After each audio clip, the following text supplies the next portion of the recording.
কলকাতার বোলার কোথায়? কেকেআর আজকে কোন পিচে খেলেছে, ব্যাটিং পিচ না বোলিং পিচ? সানরাইজার হায়দ্রাবাদ ভালো ব্যাটিং করেছে, ভালো বোলিং করেছে, কিন্তু কেকেআর কেন পারলো না? যদি ব্যাটিং পিচ হয় তাহলে ব্যাটিং তো ভালো করবে। মাত্র 161 রানে অল আউট, 65 রানের বড় মার্জিনে হেরেছে কেকেআর। টানা দুটি ম্যাচ হারলো, কেকেআর আত্মবিশ্বাসও এখন ভেঙে গেল। কেকেআর ঘরের বাইরে হারলো, ঘরের ভেতরে হারলো। কেকেআর কিভাবে জিতবে কেউ জানে না। আজিঙ্ক্য রাহানে একটু চিন্তিত। প্রথম ম্যাচেও বাজে বোলিং, আজকেও বাজে বোলিং। প্রথম ম্যাচে ভালো ব্যাটিং করলেও আজকে বাজে ব্যাটিং। তো কেকেআরের দল এবং সানরাইজার হায়দ্রাবাদের দল যদি আমরা কম্পেয়ার করি, তো বোলিং ইউনিটে তেমন কোনো আমি ডিফারেন্স দেখি না 19-20, কিন্তু ব্যাটিংয়ে আকাশ পাতাল তফাৎ।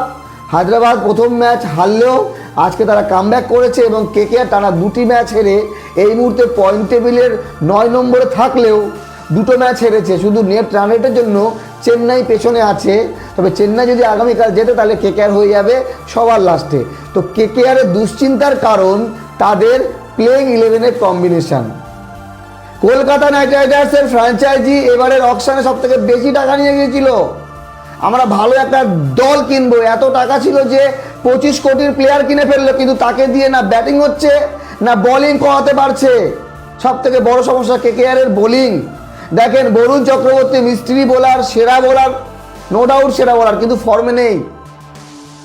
যেভাবে 2 ম্যাচ খেললো একদম সাধারণ। আজকে তো 4 ওভারও বল দিল না। চিন্তা করেন কেকেআরের মেন যে হাতিয়ার, যাকে দিয়ে কেকেআর ম্যাচ জিতবে, বরুণ চক্রবর্তী জাস্ট 2 ওভারে 31 রান।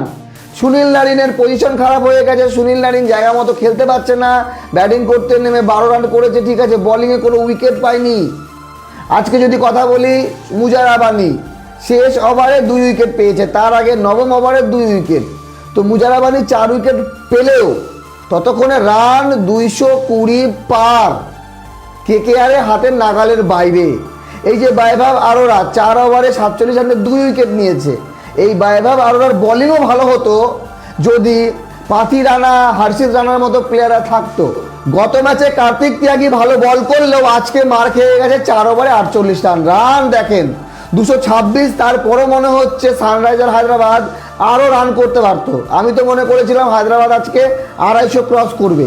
রান তবুও কম হয়েছে। ট্রাভিস হেড 46 21 বলে, অভিষেক শর্মা 48 21 বলে। মিডিল অর্ডারে 52 রান করে ক্লাসেন 35 বলে, এবং নীতিশ কুমার রেড্ডি করে 39 রান। তো 227 টার্গেট। কেকেআর তখনই প্রায় হেরে গেছে এমনটা মানসিকতা থাকলেও যেভাবে ফিন অ্যালেন মাত্র 7 বলে 28 রান করে, তারপরে আঙ্ক্রিস ব্যাটিং করে, মনে হচ্ছিল কেকেআর অনেকটা দূর যাবে, এই ম্যাচ জিততেও পারে। কিন্তু তারপরে একের পর এক out out out. Cameroon green run out. এটা কোনো অজুহাত হতে পারে না কেকেআরের হারের। কেকেআর আজকে বাজে ব্যাটিং করেছে। রাহানে 8, রমনদীপ 10, সুনীল নারিন 12, রিঙ্কু সিং 35। তাহলে রানটা করবে কে? কেকেআরকে জিততে গেলে 20 ওভার খেলতে হতো এবং শেষ পর্যন্ত খেলতে হতো।